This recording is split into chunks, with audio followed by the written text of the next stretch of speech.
Hello and welcome. This is the next installment of LCR Capital's Worldview webinar series. In this particular series, we're going to be talking about the world of philanthropy, how to navigate the choices and engage in areas that are meaningful to you and your family. Whether you're just starting your philanthropic journey or you're looking to deepen your impact, this webinar would provide insights and inspiration, hopefully, needed to take the next steps in engaging in discussions with our panelists. My name is Gregory Sweeney. I'm the Chief Client Officer and Partner here at LCR Capital, and I'm the moderator for today's webinar. I'm looking forward to discussing a very interesting subject, as I'm part of a nonprofit organization here in my home state, here in the States. But it'll be interesting to see the great questions coming from those observing today. But first, I need to address some housekeeping items. Given that LCR Capital offers security offerings and we have LCR Wealth, I have to do the usual disclaimers. This marketing presentation and event do not constitute an offer to sell securities. LCR does manage private equity funds, but does not offer funds related to philanthropic investment. If you are interested in seeing LCR project investment documents related to moving to the United States, we ask that you contact your LCR commercial team directly so we can confirm you are an accredited investor or the equivalent in your market. We can then focus the conversation on your individual and family needs. So there, we got through the disclaimer, all right, so that's good. Now I want to go to some housekeeping items as part of the webinar. If you have questions as a member of the audience, if you'll move your cursor, you'll see at the bottom of your screen a menu bar will pop up. And at the bottom of that screen, you will see an area for Q&A, not chat, but Q&A. And that button is where you can populate your questions for the panelists as we go through today's webinar. We'll either put those questions into the actual discussion that we have, if it's relevant to what we're discussing at that moment, or we'll address it at the end of the webinar in a Q&A session when we're through with the standard questions for the panelists. We are recording this event, and we will make links available to anyone in the future for reference. Additionally, if you have some friends that couldn't make it or someone you want to introduce to the world of LCR, we can make those links available. You can send those links to individuals to see some of the things that we do here at LCR. So that's where we are. So now I'm happy to introduce our panelists. So that's the important part of the day. And, philanthropy offers a powerful way to make a positive impact on the world and align your actions with your personal values. Yet, with so many causes and approaches, finding the right path to give meaningfully can feel a bit overwhelming. So we're going to hear today from a really dynamic panel of three inspiring individuals who have successfully navigated their philanthropic journeys. Through their stories, they'll share how they've turned personal values into impactful action and really contributing to community development and creating lasting change. So let me introduce you to them. First, we have Meenakshi Ramesh. She's a passionate about citizen engagement in urban and civic issues. We have Bala Venkatachalam, and he serves as President and Chief Operating Officer of Pratham International. And then we have Govind Iyer. Govind is an independent director of Infosys. So what I'd like to do is start out and have each one of you talk a little bit about maybe your educational background, your business background, and how you kind of wiggled into figuring out philanthropy is a really big part of my life and what I want to do. So Meenakshi, let's start with you and tell us a little bit about yourself and let the attendees understand a little bit about you. Good morning. Thank you for having me here, Gregory. It is a pleasure, and we are part of the LCR family, so thank you for this opportunity. My husband and I went to business school about 30 years ago. And we went into a different India, into school in a different India, and came out in a different India. This was the year 1991. India had the foreign exchange reserves crisis, and the government decided to liberalize the economy. We paid something like $100 as fees in our first year, and we came out with salaries of like $2,000 expected of the top of the class. So suddenly the licensing curbs were gone, the markets were opened up, India was now a part of the big world, and there was just so much growth, so much opportunity for everybody that uh, as we got along in our life journey, we realized that we were very lucky to be where we were in terms of the time, in terms of the place of where we found ourselves in great jobs that really helped us to get ahead in life. But there is just incredible inequality everywhere in the world. I could have just so easily been born to a different set of parents in my life. My trajectory, my opportunities would have been completely different. So it's been 20 plus years now. We've both felt very strongly the sense of gratitude for what we got and the sense of responsibility to pay it back and to share it more with those that did not get the same opportunities. And that's how we started saying, let's look for opportunities close to home where we can volunteer our time, our services, maybe in terms of consulting, help, and then the money. I really think that money comes last. You must try to think about helping in every way you can. And I'll stop at that for now. Terrific. I look forward to hearing more. Very substantive stuff. I love that. Bala, can you introduce yourself, your background, and your kind of way into philanthropy? Uh, Thank you, Greg. And again, like Meenakshi, I'm delighted to be part of this webinar, but also delighted to be part of the LCR family. Thank you for all that you've been doing thus far. So my journey is sort of similar to Meenakshi, maybe not be 30 years prior. We did overlap for a brief while in our philanthropic sort of journeys. But I'd say in the early 2000s, I originally studied to be a CPA. I used to be in one of those big firms, and I was, in fact, one of our clients was Infosys when they were going to the capital markets. And while it was all great, the India growth story was just tremendous, lots of action happening. I think after having about spent 5 years in the firm, there was a sort of a part of me saying, why am I doing all of this? I mean, it's great. At one part, markets are working great, countries doing very well.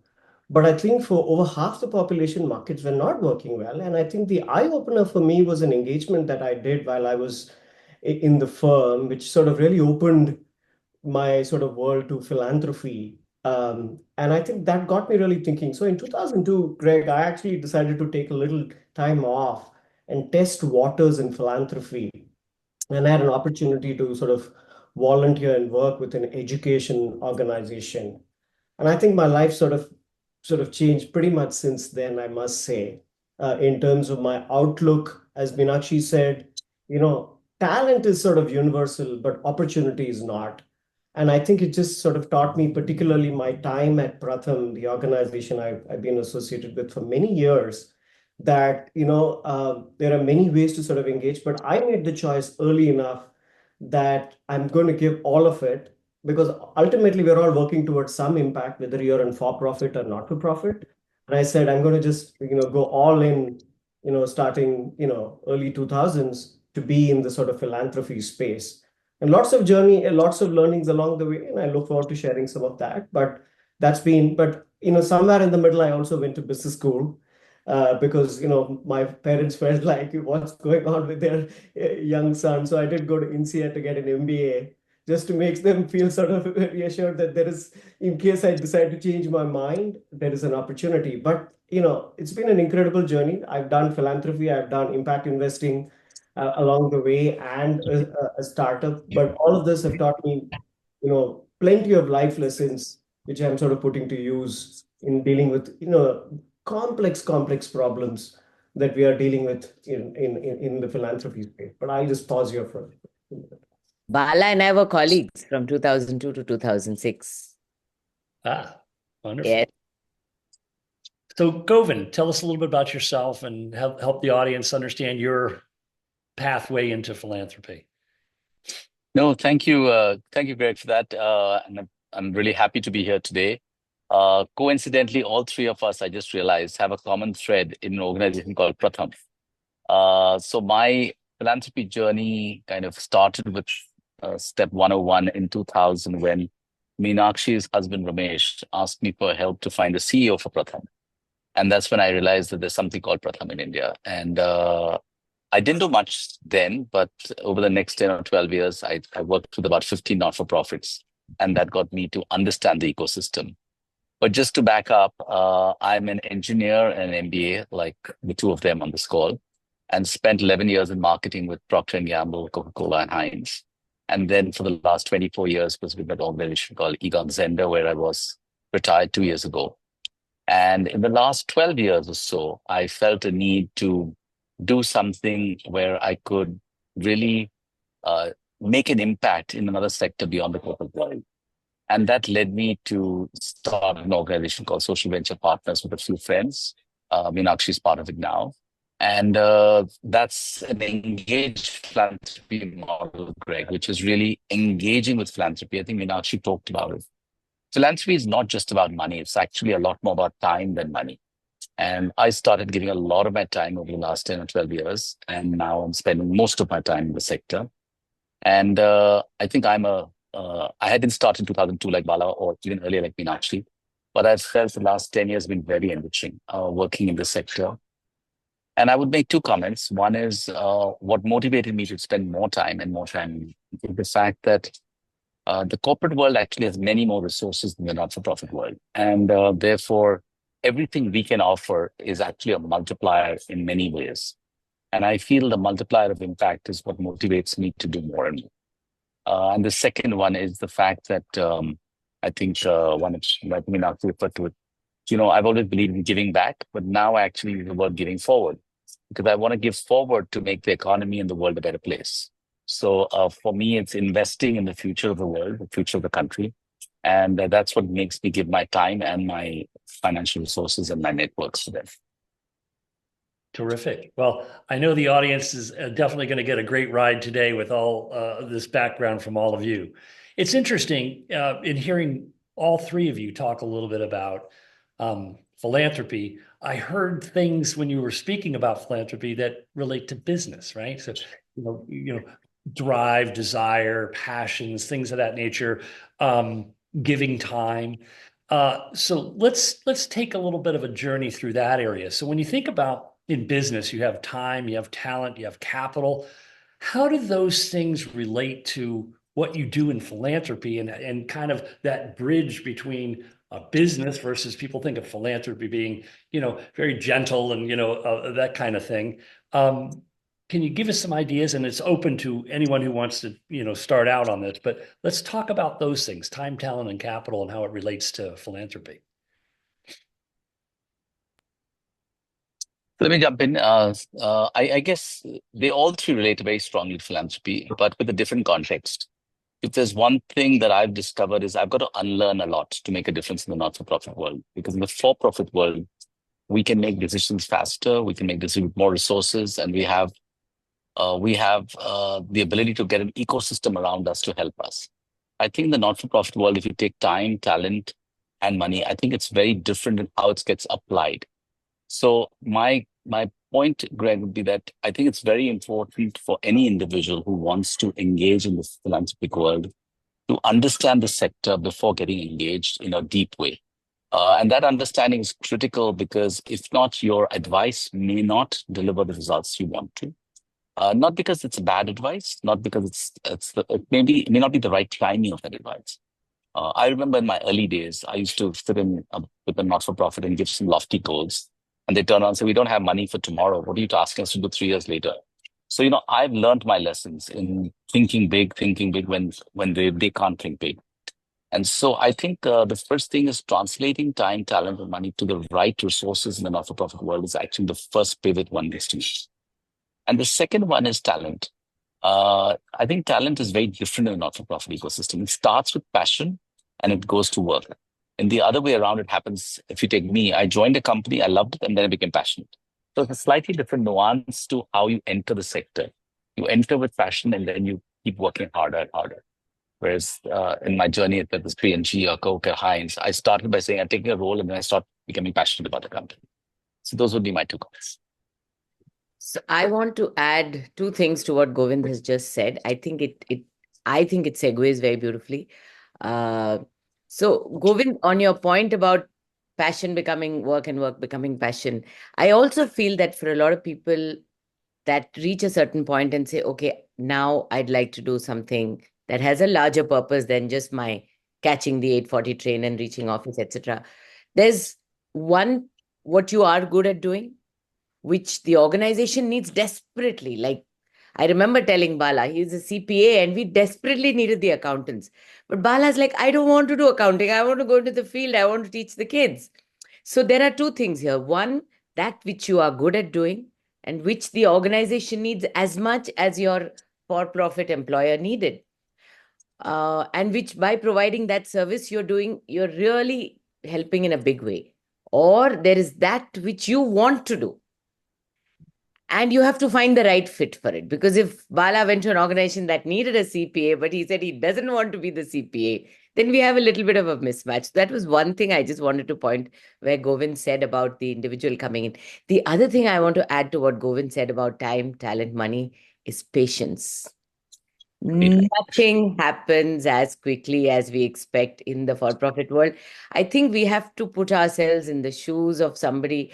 Every time I meet somebody who tells me, I went to 3 villages last week and this is what the women are going through in Barwani, or this is what is happening in Jharkhand, I tell myself, I have no idea of what their lives are like. And I have no idea of how much time it takes to create that kind of change in society. So I would add patience as the X factor on time, Govind. Yeah, just to, I mean, if I could just build out what Govind and Meenakshi said, I spent a few years in a consulting firm, so I had to come up with some framework on the fly.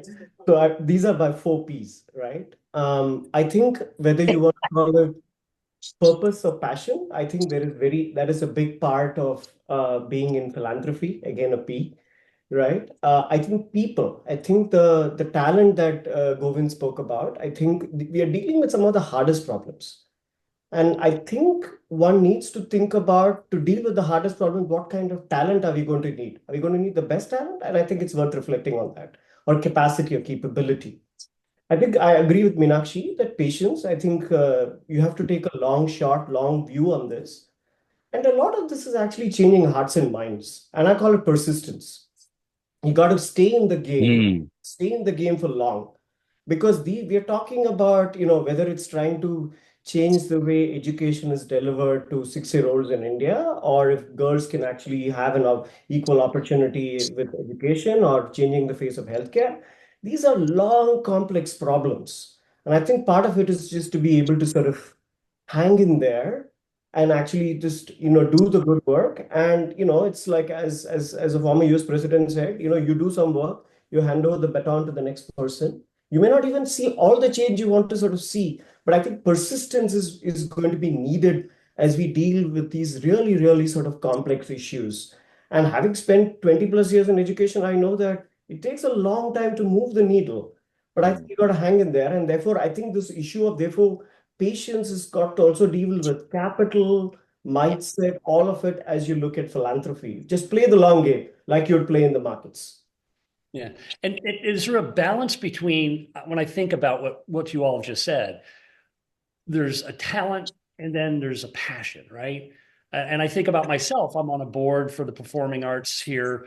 And I can't sing, I can't dance, I can't act, but I'm really good at raising money. And so they said, we need you, we need you.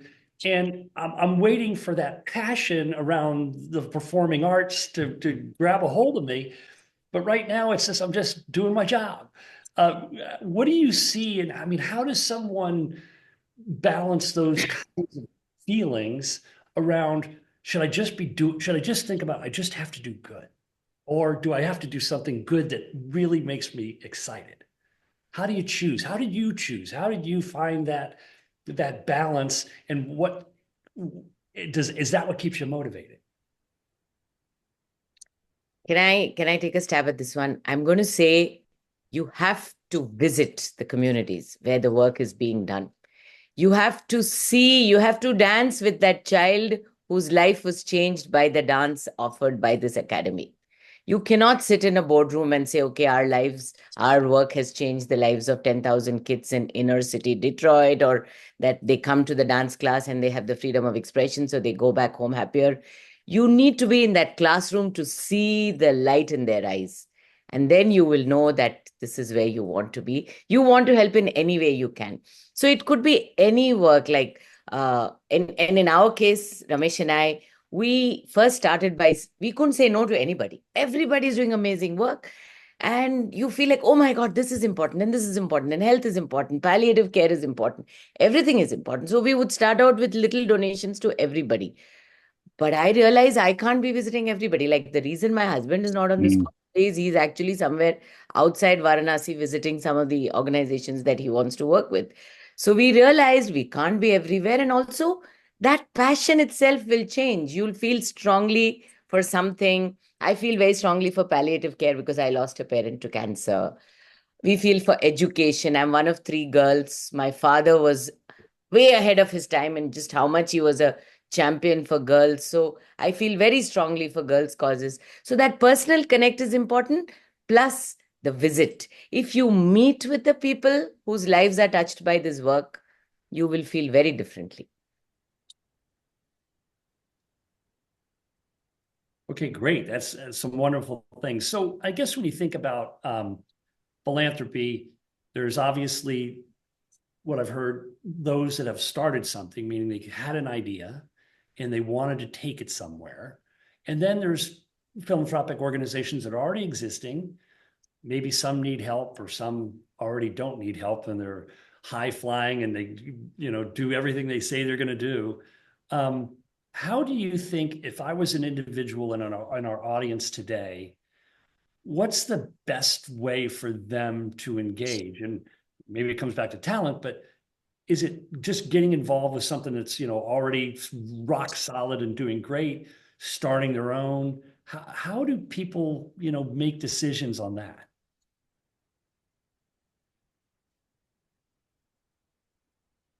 Hala, you want to go?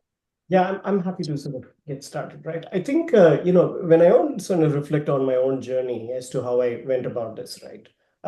This is several years back. Um, I wasn't sure, to be honest, whether education is where I wanted to play or be.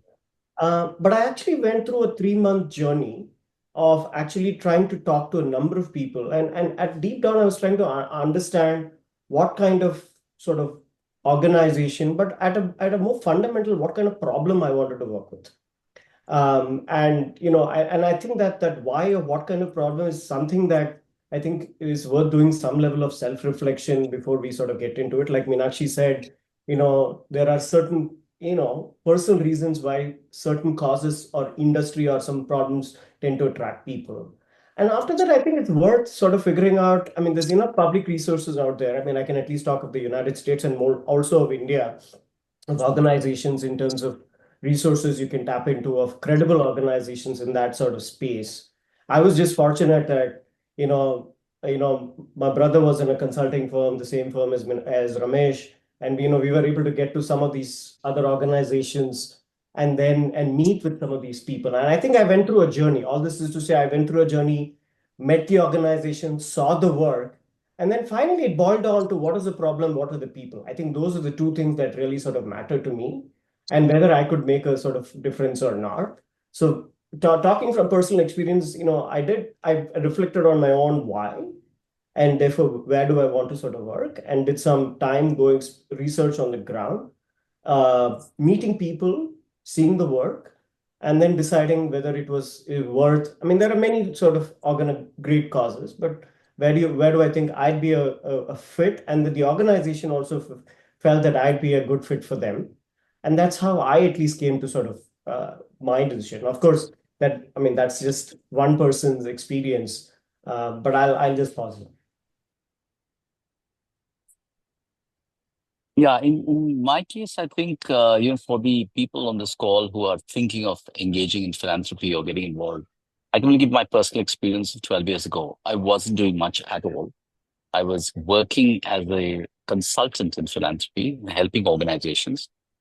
But like Meenakshi said, when I started visiting a few not-for-profits, my soul got more enriched. My heart started beating a lot more. I thought I would do things in the area of women empowerment, education. But as I got more and more engaged, I felt a lot more towards disability, for example, because I saw many more organizations struggling to make people with disability have more respect, have more purpose in their lives. And so I think I've gone through a bit of a roller coaster grid in the last 12 years, starting at one place, going to another place, and moving to this. Now my focus is more on how do I drive systemic change in a few areas, whether it's waste management, whether it's education, etc. So I think we'll all discover our journeys. And my only request to anybody on this call who's keen to do more is just start somewhere, take a baby step and just visit a not-for-profit or talk to a few people who have been in the not-for-profit ecosystem. Just start there, not by thinking about what to do. And you'll find your path. I've spoken to many individuals in the US, and I think the US system is a lot more mature and system where you can actually get access to these organizations faster and sooner. And there are many different websites that can help you understand where organizations are good. So I would say start the journey. Don't think twice. Don't over-intellectualize it. That's where I'll go, how I'll play, what I'll give. Don't do any of that. Just get into the journey and start, and you'll find your purpose. Very interesting. Greg, if I may make a point just to build on what Govind said, I actually think the journey has to start very young. I've reflected on this.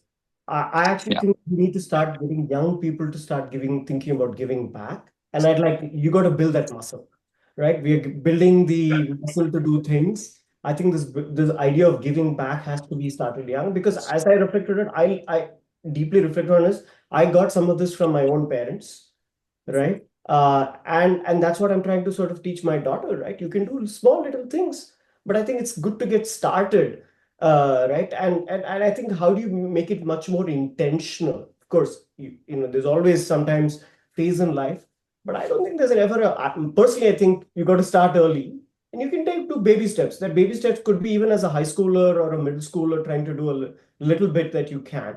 But I think it's good to build that muscle early is how I'd say. And I'm saying particularly for folks on the webinar, it's this, not you, but your kids. Think about how can they get involved in this as well. Makes sense. So I just wanted to, like my kids, they make fun of me for using all these Gen Z words and all. If I may just throw in some flex here, I believe my daughter was at a social impact event a few days ago, and somebody circled back to me and said, "This is what your daughter said." They asked her, "What brings you here?" And she said, "You cannot be a child born to Ramesh and Meenakshi and not show up for social impact." So I said, "Okay, Meenakshi, job well done." Yeah. So what I heard was Bala saying it's important to get your children involved, get them thinking about it. And Meenakshi, you were saying, you need to get people like what you offered to me is just go and see kids dance, go see what they're doing, right? So getting involved that way. And Govind, you were, saying, well, you got to make sure that, you've got a good foundation for a philanthropy to go forward. So my question is, in today's world, at least what you see, is there more of a need for volunteering, or is there more of a need for the actual money for what's happening in philanthropy today? You give me 10 boxes and I'll tick all of them and I'll say all of the above. We need a little bit of everything, according to me. We need people who can help an organization build a 5-year strategic plan. We need somebody who can walk the corridors of power and get some change made in the law, which is really obstructing good work. We need volunteers who can probably become... My only concern with volunteering is the perception that it is come and go as you please. It is not Yeah. that. It is unfair to the organization. If you decide to volunteer, you make a commitment, you say, I will show up on every Saturday for the next 52 Saturdays. And that is what I think is the beginning of something good. You go today, next Saturday, you had a movie planned, so you don't go. That's not fair to anybody. So there's a need for everything, but there's overarching need for commitment. You put your name down for something, you stick to it. That is, I think, the first place to begin. So when I think about, in just my mind's eye of where philanthropy has gone in today's world, everything becoming so digital and really marketing wise, how have you seen technology start to shape things that are going on in the world of philanthropy? And is it good or is it bad? And when I say bad, I think sometimes you hear these stories where somebody does a GoFundMe for some silly thing, out there. How do you balance, those kinds of things and say, how is digitally used correctly in philanthropy? How, what are the things that you want to communicate and what do you see going forward? So I would say this, Greg. I think the world of technology has changed so much in the last 10 years that you've got to use it to what you think is right. So I think there's a great opportunity from 15 years ago for narrative building, for narrative stories. You've got various platforms now, which 15 years ago didn't exist. So if Bala or Meenakshi or you were doing amazing work in Africa, in Portland, or in India, and you didn't have a way to tell people what you were doing, now you have ways to tell people. So as long as you use technology to advantage and where you want to go, it makes sense. My own experience in the not-for-profit ecosystem is technology is still early days because, again, it takes resources, it takes money to drive that. It doesn't have a tangible outcome immediately. Fortunately or unfortunately, in the not-for-profit ecosystem, there's a lot of questioning on immediate results versus patient capital. So if you can get patient capital to build technology into your way of working, I think it's fantastic. But I'm not seeing that as a priority today because people are still struggling to manage the day-to-day of what they need. But I think there's a lot of free technology, free platforms that are available for not-for-profit organizations to use. And I can say this publicly that most of the large firms, whether it's Google, Facebook, LinkedIn, etc., offer a lot of services to the not-for-profit ecosystem that many of them are not aware of that. And they offer opportunities for not-for-profit systems to come up and do more. So I think using technology is fine, but using it in your organizations, I've seen less of it, but I'll leave it to Bala and actually. No, it's interesting, right? I mean, there's, of course, as I completely agree with Govind, at least, and the pace of evolution of technology has been quite amazing with the sort of things that you can sort of do, particularly with AI and LLMs and whatnot. My own experience is having been part of a fundraising organization, we used it extensively, at least in the United States, from a brand building communication perspective. I mean, technology, CRM systems, all that good stuff, which you would expect any commercial organization to do, but obviously those are sort of put to use. But I think the bigger place I feel is actually in making your work much more effective. Is can we reach more people? Can we do better? Can we do more work? And I think that's where, and I agree with Govind that organizations don't. I mean, at least in the organization that I'm associated, we have a line item for technology investments every year. Because I do think that if you want to be relevant, particularly, I think you got to make technology investments. So for example, we are developing capabilities of reading using AI. But we are not going to develop the technology. We, like Govind said, we are piggybacking on folks who have developed the technology, which we can adapt. And I think a lot of it is just I feel like organizations are so focused on doing it. And this is where I actually think bringing in external support or talent to sort of help think through this, but working closely with the organization can actually go a long way. Because, I mean, there's hardly enough talent to even do the nuts and bolts. And then you add to that a layer of complexity of tech and tech stack and all this, new buzzwords that are sort of happening.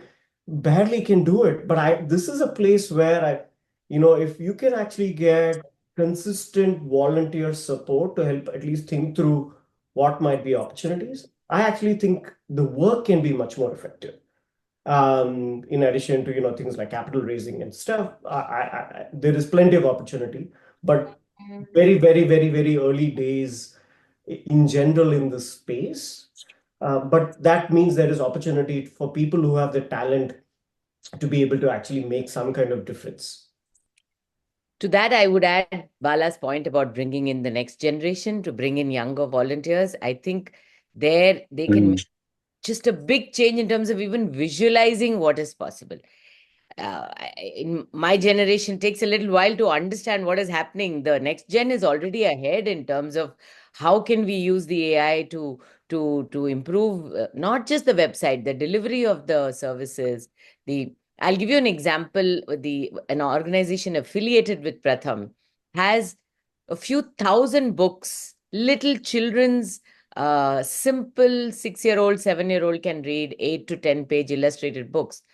They had this person come in with Storyweaver and open source as the idea. So there are thousands of scripts. There are thousands of free illustrations that artists and graphic designers have contributed. The AI brings in language translation. So I can pick the story of Mahua in Bengali with the the illustrations that I want. And I can say, I want the story in Tamil. And there, Storyweaver puts it together and I can download it on my computer. And I can get it printed and I can get it distributed to 1,000 children. So we need younger people to come forward and say, this is what I'm working on. And this is how I think it can be applied to a nonprofit enterprise. Terrific. So we have a question from the audience. It says, I always reflect on giving money or giving time. If I have skills from the corporate world, such as being as an accountant, as already mentioned, would it be better if I give my time and share my knowledge instead of giving money? Would you recommend being a consultant instead of simply sending money every month? Bala? Because I was a reference to the accountant, you're throwing it. Yes. Nice job deflecting that. But I don't think it's a straightforward answer, right? And I genuinely sort of mean that because I think there's a process of figuring out where you can actually provide your services, right? I don't think that's clearly a pathway, but I mean, every year, as part of my own sort of thing, I said, how much do I want to actually give to philanthropy? I mean, I actually do like an annual planning exercise personally for my wife and I, sort of saying, as we think about the year, how much time and capital do we want to sort of get? And I think it actually starts from there, right? You could, and the portion about consulting, etc. And I don't think it's an either or. So short answer is, I think you should do both if you can do both. I mean, you can do some capital and limited sort of, providing your talent. But why just restrict yourself in terms of just doing one? If I had to be a bit provocative and probably build on Bala's point with a slight nuances, I would say if the not-for-profit might value your time sometimes much more than your money. I have many not-for-profits who say, instead of giving the $100,000 that you might want to give me, can you give me 10 days a year? Because they know that 10 days is far more valuable than the 100,000. So I think it really is contextual, is the way I would put it to the person. If you are an outstanding consultant or an accountant and you can give more value to them, they can raise the money elsewhere. Obviously, if you can do both, it's brilliant. But I assume that you are asking the question because you want to make a trade-off. And so if I had to trade off, I would trade off your time and value, which is far more. You're probably not going to pay them on the same per hourly wage that you're on. So you're going to give a lot more value. So if you had to make a trade-off, I would do that. Otherwise, I would do both, like Bala said. Excellent. I'm going to suggest to the participants to look at a site, and I'm very, I have no conflict about making this plug because it's a completely not-for-profit, no pressure except an honor code. It's called Living My Promise. It's something that Govind and I we sort of joined, so to speak, a long time ago. It is just a group of people that say that they will give away 50% of their wealth in their lifetime. If I get so much joy from giving, why would I wait till I die? And then my kids, I don't know what they'll do with it. If I raise them right, God help me, they will do what I want them to do. But I'd like to see the joy of it myself. But at the same time, there was a feeling that the giving pledge had Warren Buffett and my Gates, and oh my God, is it for small people like me? Living My Promise is an Indian initiative. Please go there, drop in a query. Somebody from the team will come back to you. There are over 300 people there that have taken this pledge. And you will you will meet the most amazing set of people. Somebody who runs an orphanage, somebody who's an accountant, somebody who's a foreign exchange expert, somebody who's whatever. Just all these questions will get answered. And then you may or may not want to join the movement. Even if you did, nobody's going to scrutinize your annual returns. It's completely an honor code. But I feel like it's a great place to start your personal journey. Govind? So based on that, one of the things that you mentioned, Bill Gates and Warren Buffett and all these people who are pledging to give away, a significant portion of their wealth. And in today's world, you see it every day, whether it's in a magazine, just the number of billionaires in the world keeps growing and the number of multimillionaires keeps growing. If you're a very successful person and you've never delved into philanthropy, but now you realize you're coming to that last segment of your life, whether you refer to as the back nine in golf. If you wanted to start a philanthropy, what's involved in even thinking about something like that to say, now I want to do something good? And how do you start your own philanthropy? Is it one that you give to multiple things and you create your own giving? Or do you say, I should start with, something that's underserved? How do you kind of choose that path? So let me take a stab at this because I've been doing this a lot in the last 2 or 3 years, advising people. So there are multiple pathways, whichever part of the world. It doesn't need to be in any geography.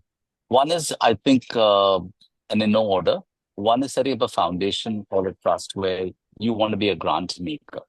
But you may decide to identify organizations that you want to invest your money and your time towards, or just your money. The second could be an execution organization where you actually say, I'm going to pick up a cause of, call it health, call it education, call it whatever you choose to. I know an organization that's keen on getting infant mortality down in Africa. So they're focusing their foundation only on that. That's fine. That's their choice. That's an execution organization. The third could be what I call an intermediary, which is helping bridge two different people together, the donors and the donees, or trying to build an organization to build capacity in the not-for-profit ecosystem. So, Greg, I would say there are multiple ways. It really depends on your heart, your head, talking to what do you want to do. So, speaking for myself, I think I'd be incapable or completely inadequate in running a not-for-profit in execution mode. So whether it's grassroots NGOs, I've met some amazing leaders who actually do work at the grassroots. And I think I'm, not a patch on any of them to have the ability to do that. So I've chosen to follow the model of grant making and capacity building. There may be somebody else who says, no, I don't want to do grant making, but I want to give all my money in a certain place. I have friends who've done that. So I don't think it's one size fits all, but there are multiple options is the way I would see it. And all options are good. Terrific. Any other comments, Bala or Meenakshi, on that particular topic? I mean, the only thing, in my, at least in the last 12, 13 years in the United States, I've had an opportunity to at least connect with a lot of people who are in that life stage of, where they're sort of thinking about their legacy and whatnot. Some facts, right? I think we're witnessing possibly the largest and the greatest intergenerational wealth transfer that is happening at least in the Western world over the next 5, 10, 15 years.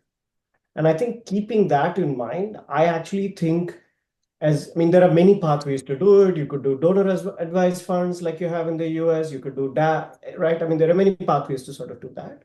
But I think I've seen more and more families doing this together as a sort of a joint sort of thing, bringing the family to sort of together, right? As saying, what do we as a family want to sort of think about in terms of our own sort of impact and giving, etc. And I think it's worth thinking about it because, like I said, there's significant wealth transfer that's going to happen.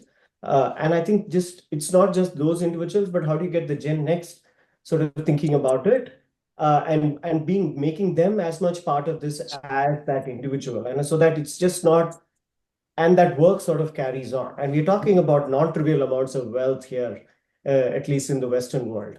And so, and so all of those, building on whatever Govind said, right? You could be a grant maker, you could run your own sort of foundation to do things, play an intermediary, or be part of a collaborative where there are others who are doing similar sort of things, and being part of it, so that, you can be a force multiplier. So many opportunities there to sort of think about this.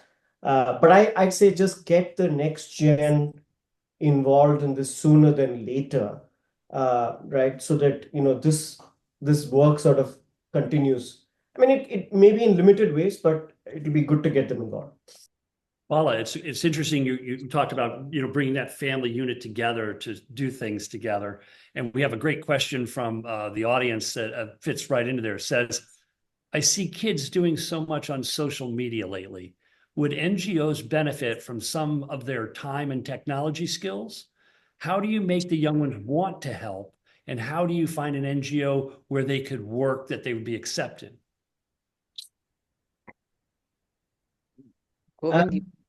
Bala, go ahead. Go ahead. Actually, you should talk because you've been doing a lot of. I am happy to talk about my own experience, but you've had experience engaging young people in some of the citizens' work as well. So yeah, one of the things we do at my civic magazine, we write about urban civic issues. We write about Mumbai, Chennai, and Bangalore. We encourage people to come forward and be a part of the problem solving, not just to be complaining and not just to be highlighting what's not working, but also to sort of understand your responsibilities as a citizen, figure out what needs to be done, ask the right questions. So one thing is to encourage young children to ask a lot of questions, because they have the ability, they have the reach to put this out there on social media, and it gets amplified. So encourage them to have that critical inquiry to say, can I ask, okay, this year, once again, my neighborhood got flooded. What could have been done better? What are the civic resources? Were they used or not? So teenagers, I think, can easily be pushed a little bit into asking these questions as part of their school projects or as part of a community project, and talk about it. And we publish it on our website so that byline gives them a little bit of a kick. But if you're taking them to, let's say, a school where inner city kids are being taught something, or you're taking them to, I have a friend whose son was very integrally, very closely involved with India's part of Code for Girls. Girls Can Code, or whatever it's called, something. The important thing I feel is to teach children not to approach it from a point of view of pity.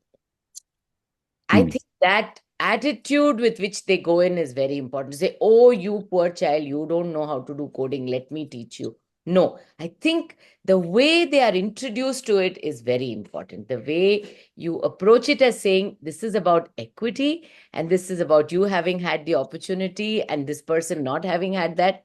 And I'd like you to share this with them and see how joy multiplies, not adds. How we introduce our children to this sphere is very, very important in my mind. Terrific. That's great advice. I think that's wonderful. So we're approaching the top of the hour. I told you it would all go quickly. Maybe what we could do here is if each one of you could take about 60 to 90 seconds and talk a little bit about what you think the future of philanthropy should be, not where you think it could, but what should it be, and then we'll wrap it up from there. So Meenakshi, we'll start with you. We'll start with you again here. Wonderful. Thank you. So this has been really a very nice discussion. I've learned so much. I always enjoy hearing Govind and Bala speak. Bala and I have been trying to meet while I'm here in the US, but Bala, at least I got to connect with you this way. But thank you for this opportunity. I think the one thing I want to emphasize, apart from what Bala said about bringing next gen, etc., I say the time is now. There is never a better time than now. So if you are on this webinar, you want to share this webinar with somebody that you think is interested, please go ahead and do it. Jump right in. There is never a better time than now. Explore all the resources that are at your disposal. reach out. I am happy for you to share my email ID with anybody that is in this call and particularly interested. I'm happy to point you to some resources. My networks are mostly with not-for-profits in India. So I'm very happy to introduce, depending on areas of work or geographical distribution, the first step must be taken, like how this famous philosopher said, journey of 1,000 miles. Let's take that first step. Some of us are very happy to help you in that first step, but begin that journey and see what joy it brings you. Thank you.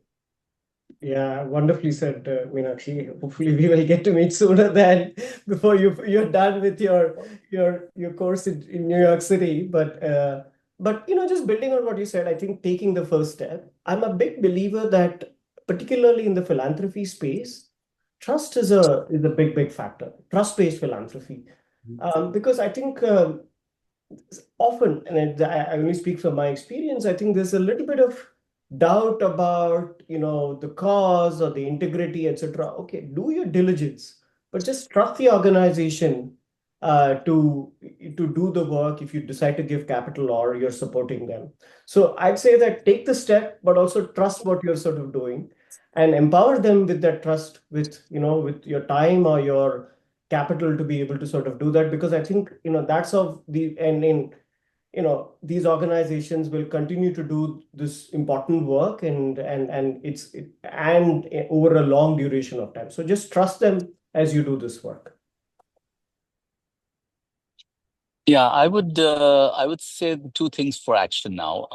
I would start by saying, if everyone on this call and outside that extended family, if on your birthday you can celebrate that with a not-for-profit, you'll be giving not joy to yourself, but joy to many others. Start with that small step in engaging with philanthropy. If you don't know where to go, as Meenakshi said, there are many access tools. If there aren't any, just get a bunch of 4 or 5 people together and do something together.